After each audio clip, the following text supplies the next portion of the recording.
Hey, this is Elizabeth Potts-Weinstein, and this week on Legal Your Truth, we're going to be talking about those people you know who are always doing business old school without contracts.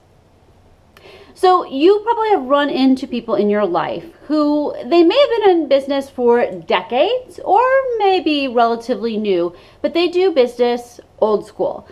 And they may be referring to old school in the sense of they've been doing business for decades and they've always been doing it this way.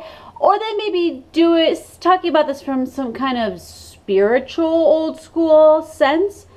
But these are people who do not use written contracts. They do business by shaking hands. They do not form corporations. They don't form LLCs. They run their business without using any sort of legal type entities.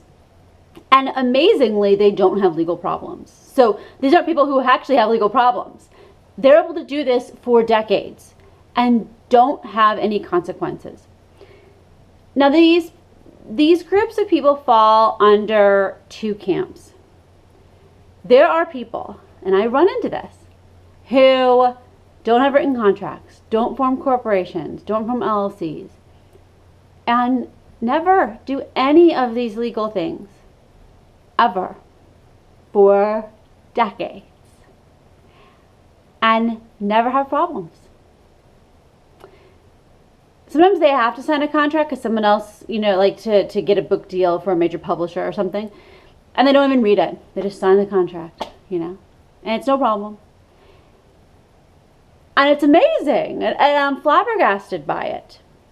And my interpretation of that is that there are some people who have incredibly old souls who have been around so many times.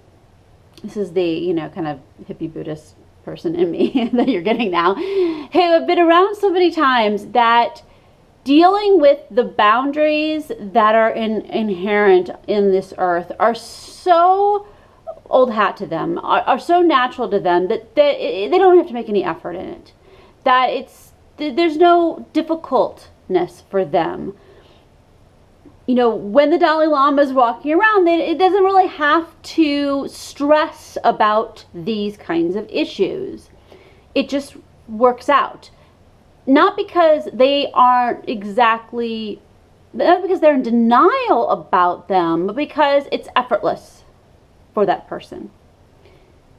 However, there are also people who are in a different camp, who don't sign contracts and don't form business entities and don't read contracts that they sign and stuff, who are actually doing it in denial of the reality of things, who call themselves spiritual, but actually are probably incredibly young souls who are totally just not dealing with the reality of this existence that we're dealing with here on earth, and are totally in denial of the boundaries that need to be set and enforced.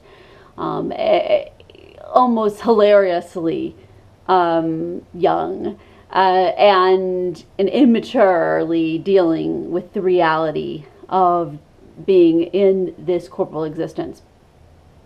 So it's very important to be careful about that when you're dealing with someone who says that they do things just by shaking hands, and being very careful about which camp this person falls in.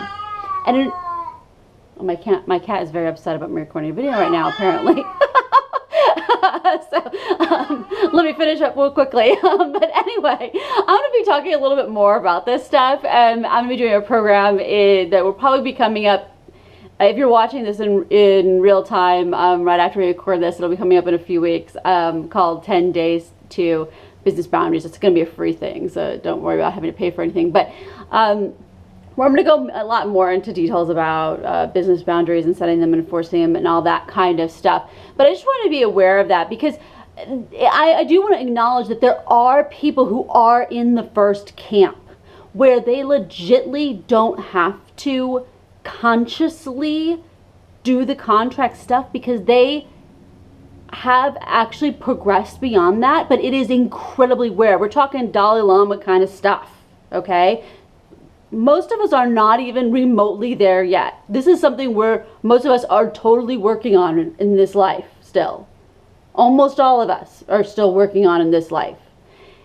So as such, we need to be very express about how we're working on it. And not necessarily we need to do super fancy legalistic things, but being very express about how we're setting and enforcing boundaries. And when we're dealing with the other people who may or may not want to be expressed about it, being conscious about, which camp are they in? Why are they not being expressed? Is it because they're someone who's very, very actualized, or is it because there's someone who is in complete denial about their non-actualization? Again, this is Elizabeth Potts-Weinstein. If you would like any more information about boundaries, about small business law, or any of this other business boundary stuff, you can go to elizabethpw.com, or you can find me on Twitter at elizabethpw. Talk to you guys later. Bye-bye.